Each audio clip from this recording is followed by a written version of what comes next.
So I was saying about the Korean way of teaching this is you raise the knee and then pull it back and then send it forward again. Where this comes from is from kindergarten schools, kindergarten education systems, okay? For children, you give these guidelines, if they follow it roughly, they will have the kick. Anyway, they're too young to learn martial arts, so they don't need the kick. They just need to perform a movement similar to it, okay? And this way of explanation serves that purpose. Now, the problem with the Western people is that we learn Taekwondo when we want. That means not when we are too young to actually see the value in it, and we are not pushed into Taekwondo by our parents. We choose to come, and we come with strong concentration, and we want to follow what the master says. Now when the master tells you this, then you do this, and this is exactly why you don't get your sidekick right. And this is what I call in one of my previous videos the sidekick trap, okay? They teach you a way which is not the kick. And as long as you stick to it, you will never kick right, and you can never use this kick in any situation. You will never be able to gather your power and express it, nor you will be able to hit the target right on the spot when you need it. Alright? Now, in the olden days they put the knee here, everybody knows, and they kick from here. It worked for some time, but when they invented the footwork, it didn't work, okay? So, now nobody wants to kick from here. They are right, don't kick from here. Nevertheless, the leg must come in front of the other leg, but must come higher to kick. And this detail is what they don't understand, and therefore they teach you a useless kick, okay? Another thing, why they teach you to pull the knee forward? Because back a few years in Korea, there was this kind of, I don't know how to say, they wanted to explain things in a simple way, because Taekwondo have changed a lot throughout the last 2 decades, right? So somebody invented this stupid idea that every kick you kick in your shoulder width, which is not true. I'll tell you why. Because if you want to do a back thrust kick, you can, but back hook kick, back swing kick, no way you can do it, you know. But they explain it this way. And to systematize it, they want to say everything starts with the knee forward, you know, front kick, turning kick, side kick, chopping kick, whatever, you know. Except back thrust kick maybe.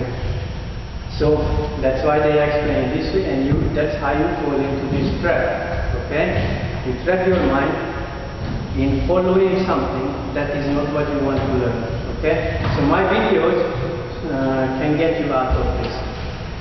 The last point I want to explain about the back leg side kick is the application. If you kick long, you should not kick speed and power, because if the enemy is far away from you, he will pick up on it, or if he's moving back, he will run away from it, it will not be effective. So when you chase somebody, yeah, then most likely you will do the power kick, the speed kick. And because he's moving back, and because you want to hit his head, which is a mobile target, most likely you want to kick in a straight line, and that's okay, because you're moving forward and you want to reach the target, you go as far as you can. You don't need all your power because it's a mobile target. It's not like the wall that you hit and if you're weak then you bounce back. No, it's something that you hit with your impact, and the body weight will do the rest, produce a knockout, right? So in that way, kicking in a straight line is okay. When you kick speed power kick, it is done in a way, you see, that this is my opponent standing here, like this, okay? Well, let's say like this, in this position. And here,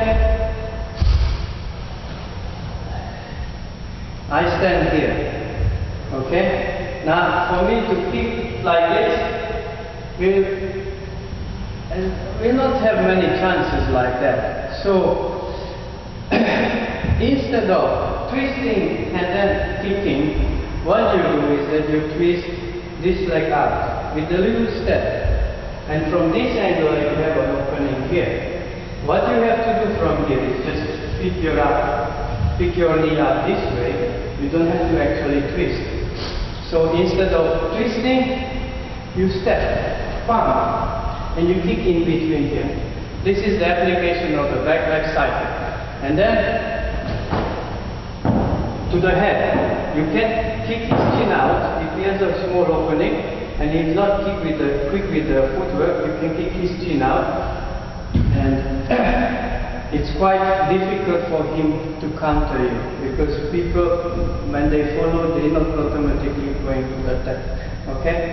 Now, here I have to explain one thing. When you want to kick the head, is that you pull this up and delay the kick, break the straight line first, make your waist go as close as possible to his body, because most likely when you lift up your leg, he will bend somewhere. And if you kick from there, you may not reach. But if you come closer by moving in, and while you move, bang, you kick, then you will hit him wherever he bends. Okay? So this is the secret of the high section side kick. The third kick, power kick, should never be done on a mobile target to the head. First of all, it's slow. It goes long way before it starts going to the opponent. Second, if you kick somebody's head and you're still pushing, okay, so you can push him back, he gets up and beats the hell out of you. What's the point? The head you have to strike, okay? And when you kick high, another difference is that the muscles of the body don't work like in midsection. See, in midsection, the pulling and the pushing muscles have a very clear, how to say, break point where the whole thing changes from pulling to push. Yeah. Now, the higher you kick,